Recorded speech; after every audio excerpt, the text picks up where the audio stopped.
Meu irmão, se prepara que hoje o mercado tá pegando fogo. Gabigol e Rony podendo pintar no Santos, Renan Lodge no Atlético Mineiro, que por sinal está negociando Guilherme Arana e Hulk com o Fluminense, Remo querendo o Michael, mas será que o Michael do Flamengo vai ou não vai pro Remo? Curitiba anunciando mais uma contratação, vamos ver tudo no mercado da bola agora, então vambora, mete marcha e vamos nessa.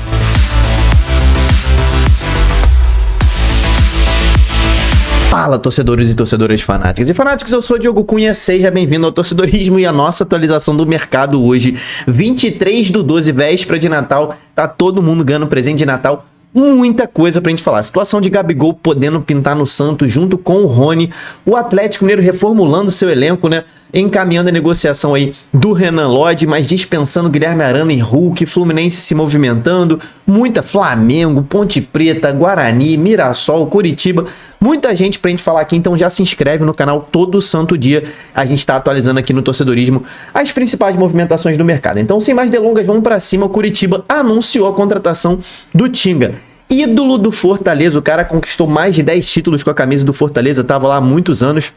Uma excelente contratação do Curitiba para a temporada de 2026, assinou o contrato por um ano. Tinga, lateral direito muito experiente, de 32 anos ainda, né? O Tinga tá tanto tempo aí que parece até que ele é mais velho, mas não, cara novo ainda ali no auge físico da sua carreira.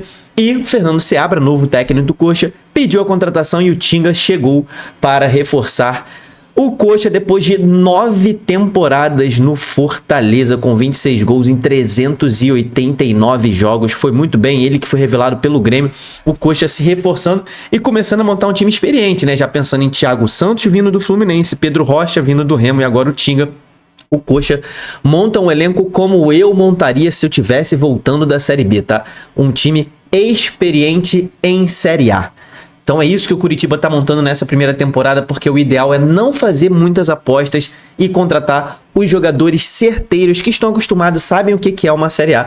Pro Coxa, primeiramente, se manter na Série A e depois buscar algo maior ao longo da temporada, tá? Então, tô aprovando muito as contratações do Coxa, tá? Você, torcedor Coxa Branca, comenta aqui embaixo o que você acha. Falta um meia, tá? E se o Patrick Mercado do Del Valle pintar no Curitiba, a gente já pode assinar aí uma das melhores janelas dos últimos anos do Curitiba, tá? Patrick Mercado fechando, eu trago aqui para vocês, mais anunciado é o Tinga e o Pedro Rocha também está anunciado. Cruzeiro agora, movimentação de Cruzeiro. Cruzeiro fechou ali a negociação com o Vitão, zagueiro do Inter, muito requisitado no mercado, né? Ele foi revelado pelo Palmeiras. O próprio Palmeiras estava tentando trazer o Vitão de volta. O Flamengo fez consulta ao Internacional também para trazer o Vitão, mas o Cruzeiro, que tá pesadaço no mercado, vai comprar o Vitão do Internacional. Faltando poucos detalhes aqui, Gabriel Duarte do Globoesporte.com anunciou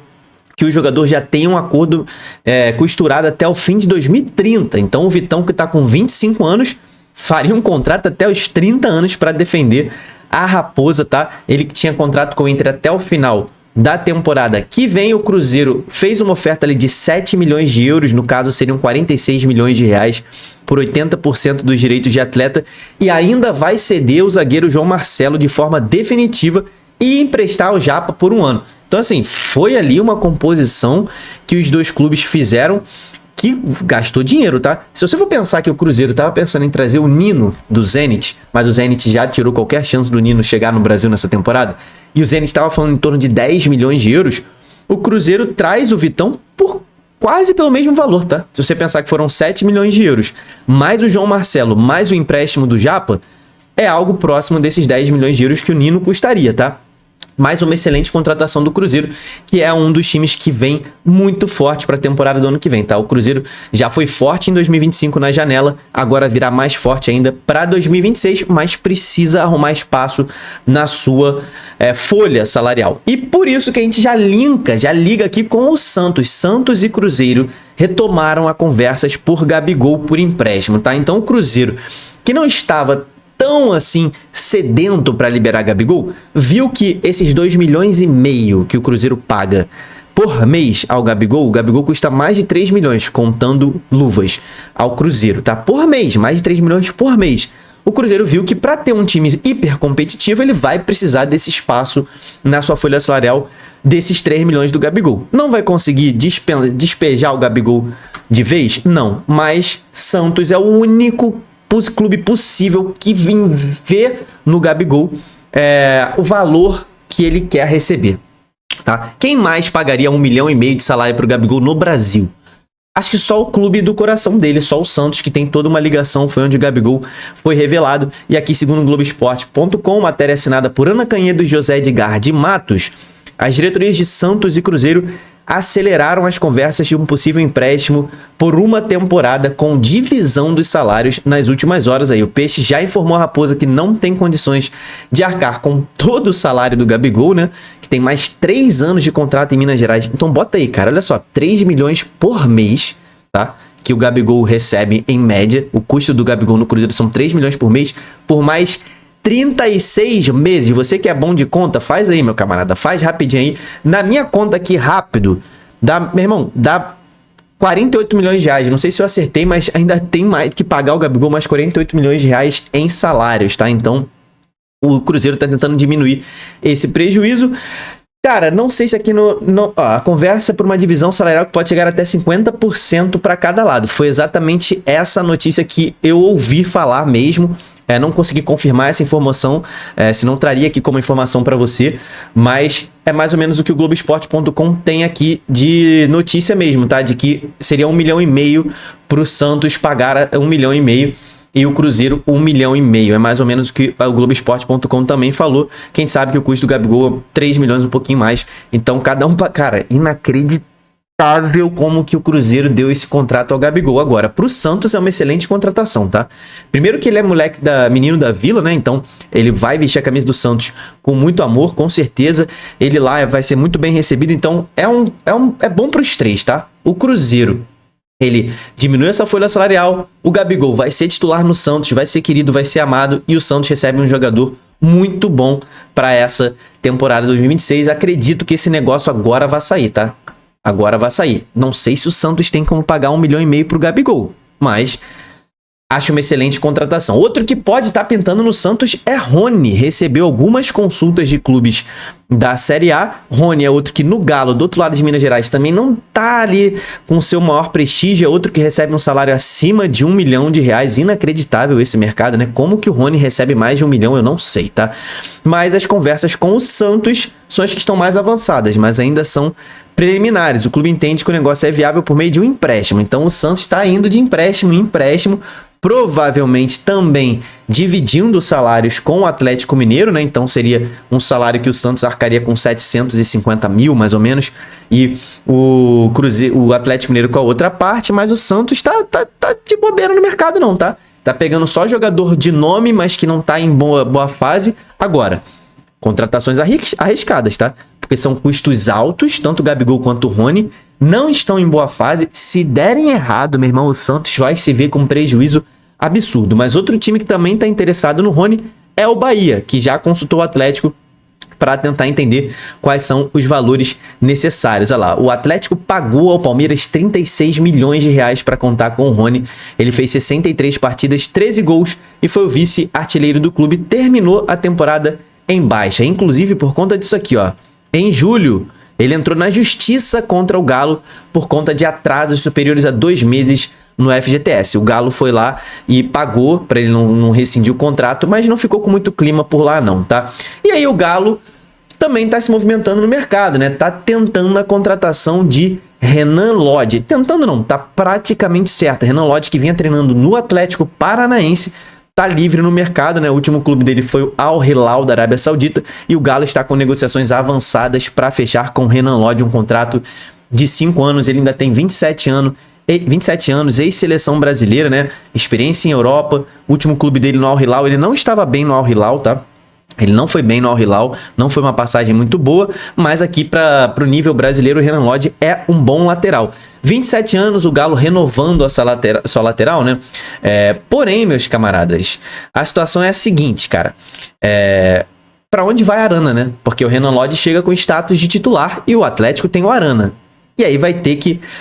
o Atlético não tem condição de ter um reserva na lateral que custa 1 milhão de salário por mês. Por isso, Fluminense fez uma proposta por Guilherme Arana e o Galo está muito inclinado a aceitar, tá? Fluminense fez uma proposta para contratar Guilherme Arana, lateral esquerdo do Fluminense, ó. Há anos o Fluminense está de olho e tenta a contratação do Guilherme Arana. Antes dele voltar para o Galo, o Fluminense já tinha tentado o Guilherme Arana também. Então, com essa negociação praticamente fechada entre Renan Lodge e Galo, o Arana pode pintar no Fluminense, tá? As negociações entre Fluminense e Arana ainda estão em estágios iniciais, mas o Gabriel Amaral, cara, foi ele que disse primeiro, que deu primeiro essa notícia, tá? Gabriel Amaral, do Raiz Tricolor aqui no YouTube, excelente jornalista, tá? Internamente o Fluminense busca um lateral com experiência e regularidade, né? A gente sabe que o René foi muito bem, mas também não é aquele lateral que enche os olhos. Já o Fuentes é um lateral muito fraco, né? Então o Fluminense com René e Arana tem ali uma lateral esquerda muito mais experiente, né? Então o Fluminense aí pensando, já fez a proposta, tá? Ainda não sabemos os números da proposta, mas o Fluminense está aí correndo atrás de Guilherme Arana, seria um excelente reforço, e Galo e Fluminense não param por aí não, tá? Porque lembra que eu trouxe para você ontem aqui a notícia de Hulk no Fluminense, né? Quem deu essa notícia primeiro foi o Vitor Lessa, tá? Do canal do Lessa. Excelente jornalista também faz parte do grupo Jornada, né? Com o próprio Gabriel Amaral. E eles trouxeram a informação, né, nova de hoje, lá no canal deles, de que o Hulk e o Fluminense estão se reaproximando e que nesse momento, depois do Fluminense ter finalizado a contratação do Gemes, né? Gemes está contratado pelo Fluminense, zagueiro, ex-Mirassol. O foco do Fluminense agora é o Hulk, tá? O cara aí que tá com 39 anos, mas a diretoria do Fluminense vê o Hulk como um centroavante hoje em dia, né? Que é o que tá faltando no Fluminense. Um centroavante com muita experiência e, apesar da idade, muito bem fisicamente. Então, o Atlético vê o contrato com o Hulk terminar agora no final de 2025, né? Então o contrato com o Hulk se encerra no final do ano, ele vai ficar livre no mercado.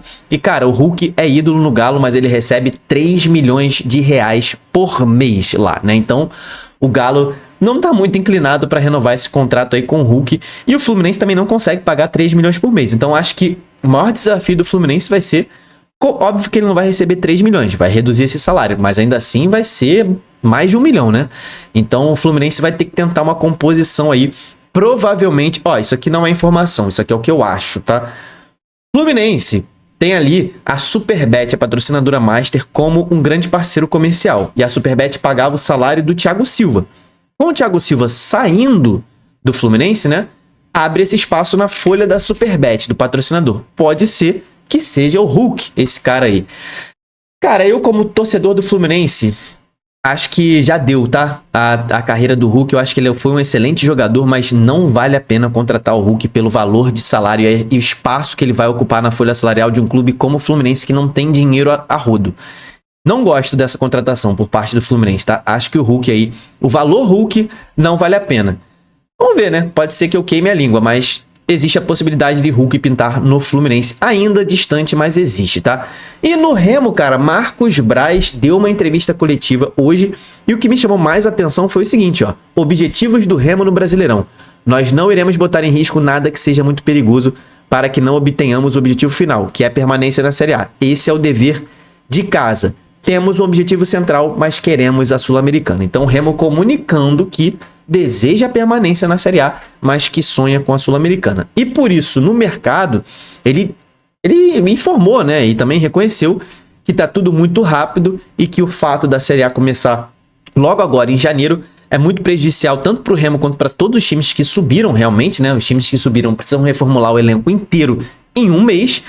E, cara, a situação do Remo tá complicada. Porém, ele falou, entendemos que vamos precisar fazer um esforço maior no número de contratações, mas com muita responsabilidade. Ou seja, você, torcedor do Remo, pode esperar que vão vir muitas contratações aí nessa janela por o Remo reformular o seu elenco. Um que estava sendo ali falado no Remo, né, é Michael. Porém, Remo 100% falou aqui que o alto salário de Michael afastou ele do Remo, tá? O Michael que tem ali contrato com o Flamengo para 2026, mas o Flamengo não tem mais interesse em manter o Michael. Inacreditavelmente, o salário do Michael no Flamengo é em torno de 1,5 milhão, tá?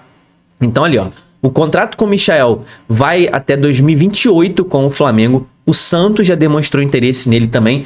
Então, qual é a situação do Michael? Cara, o Flamengo quer abrir espaço na sua folha salarial. Cara, pra você ter uma noção, o Michael ganha 1,5 milhão. Isso é uma loucura o que estão fazendo com o futebol brasileiro. Mas tudo bem, vamos lá. O Flamengo quer abrir esse espaço desses 1,5 milhão na sua folha salarial. Se o Flamengo conseguir com que alguém... Primeiramente, o Flamengo quer vender o Michael. Se conseguir vender o Michael, excelente pro Flamengo. Ele não vai pro Remo, esquece. Segundamente, né? O que o Flamengo quer com o Michael? Alguém que pegue ele por empréstimo e pague o salário inteiro.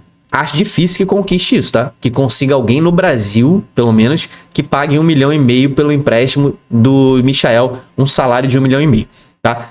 Beleza, esses são os melhores mundos pro Flamengo. Se não conseguir, ele vai emprestar para quem for pagar a maior parte do salário. Se alguém pagar 1 milhão, ele tá emprestando. Se alguém pagar 750 mil, ele tá emprestando. Então, assim, o Remo tem que torcer para que o Flamengo não consiga vender o Michael ou então colocar ele em outro clube que pague boa parte do salário, para aí sim o Remo chegar com uma proposta de pagar talvez 500 mil pelo Michael por mês por um empréstimo e o Flamengo paga 1 milhão ainda. Aí abre um certo espaço na folha do Flamengo e o Remo também não se estrupia tanto para pagar um salário de Michael. Seria uma excelente contratação para o Remo voltar à Série A. Porém, o valor Michael, a gente tem que colocar isso na balança, meu camarada. Famoso custo-benefício. Não vale a pena você pagar mais de 500 mil reais de salário mensal pro Michael. Ele não vai ser aquele cara que vai destruir a Série A. Não vai. No Flamengo ele jogou pouco porque o Flamengo tem um elenco absurdo. Ele poderia jogar mais em qualquer outro clube do Brasil.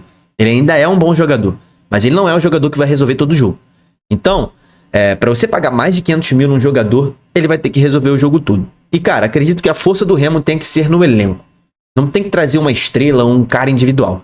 Tem que ser um elenco equilibrado e forte. Porque se você traz um cara e paga 1 milhão de salário para ele e falta depois grana para você pagar salário para um meio-campista, para um zagueiro, para um lateral, teu time fica torto, fica capenga, né? Então, vamos com calma, seria uma excelente contratação, mas não vale o custo. As rapidinhas agora, cara. Mirassol, que desmontou o seu time praticamente, né?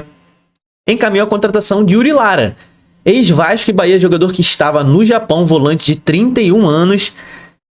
Cara, vou te falar, Yuri Lara no Vasco, principalmente, cara, nada que enche os olhos. Só que, cara, o Mirassol tem alguma coisa lá na água do Mirassol que os jogadores que não jogavam bem chegam lá e começam a jogar bem. Então, duvidar do Mirassol, eu não vou. Mas eu prevejo o Mirassol tendo dificuldades amplas na temporada 2026. Vasco recusou uma proposta de 200 milhões de reais do Zenit para contratar o Ryan e pediu 327 milhões, tá? Olha isso, o Zenit pediu, o Zenit fez a proposta de 31 milhões de euros e o Vasco falou que só aceita vender por 50 milhões de euros. O Vasco tá jogando alto, hein? O Vasco tá aí apostando alto no Ryan e muito certo, o Ryan é uma joia. E o Vasco tem que vender ele muito bem mesmo. Agora, é aquele negócio, né? O Vasco tá apostando que o Ryan vai evoluir. Porque se o Ryan parar de jogar, ou se o Ryan tiver uma lesão grande, né? O Vasco perde esse dinheiro todo. Tudo no futebol é uma aposta. Agora, se eu acho que é uma boa o Vasco recusar 31 milhões, acho. Os caras chegam aqui oferecendo 30 milhões por volante. O Ryan é atacante. 50 milhões realmente é o mínimo. O Vasco, inclusive, fez a contraproposta aí de 50 milhões e o Zenit segue interessado, tá? Zenit tem grana, clube russo, tá? Flamengo voltando a sonhar com Tati Castellanos, atacante do Lazio aí da Itália. O Tati Castellanos, que já foi mira do Flamengo aí no meio dessa temporada, o Flamengo tenta trazer de novo o atacante de 27 anos, que é um pedido de Felipe Luiz. Ele é um centroavante. A gente sabe que essa, para mim, é a posição mais carente no Flamengo. O Pedro já não é mais aquele jogador super moderno, longe de ser. Então, assim, já tá acabando ali o pavio do Flamengo com o Pedro. Então, acho que o Flamengo, sim, tem que focar num centroavante nessa temporada. No meio do ano, a imprensa estrangeira noticiou que o clube italiano queria algo em torno de 35 e 40 milhões de euros, tá? Algo entre 228 e 260 milhões de reais. Se tem um clube no Brasil que poderia pagar isso é o Flamengo, só que eu acho que não vale a pena, né? O Flamengo não chegaria a esses valores. Então vamos ver como é que vai ser essa negociação do Flamengo com a Lazio, mas clube europeu não costuma facilitar não, tá? Outro que a gente tem que falar aqui é a Ponte Preta, cara. A Ponte Preta que tá com muitos problemas de salário atrasados e são mais 3 jogadores que saíram da Ponte por conta do atraso salarial. Já são 5 jogadores que saem do campeão da Série C. Então a Ponte vai ter dificuldades na Série B do ano que vem. Tá insatisfeito com a sua situação.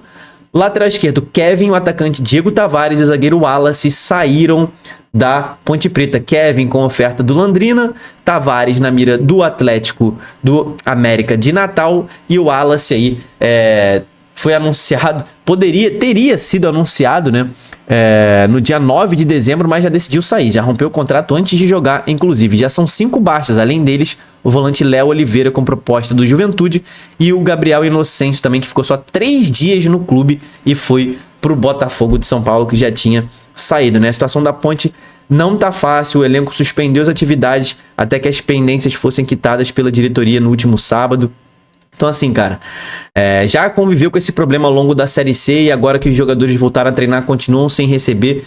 Então a Ponte, mesmo sendo campeã da Série C, deve enfrentar uma temporada 2026 muito difícil. Do outro lado de Campinas, o Guarani deve anunciar Luca, de 35 anos, para a disputa da Série C 2026. Luca, que estava no Novo Horizontino, foi até bem no Novo Horizontino nas últimas 2 temporadas aí, deve ser a grande contratação do Guarani para a temporada 2026. Aprova essa contratação, excelente contratação para a Série C, tá?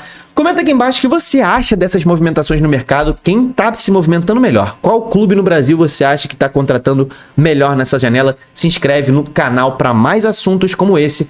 Até lá, tamo junto, valeu e falou!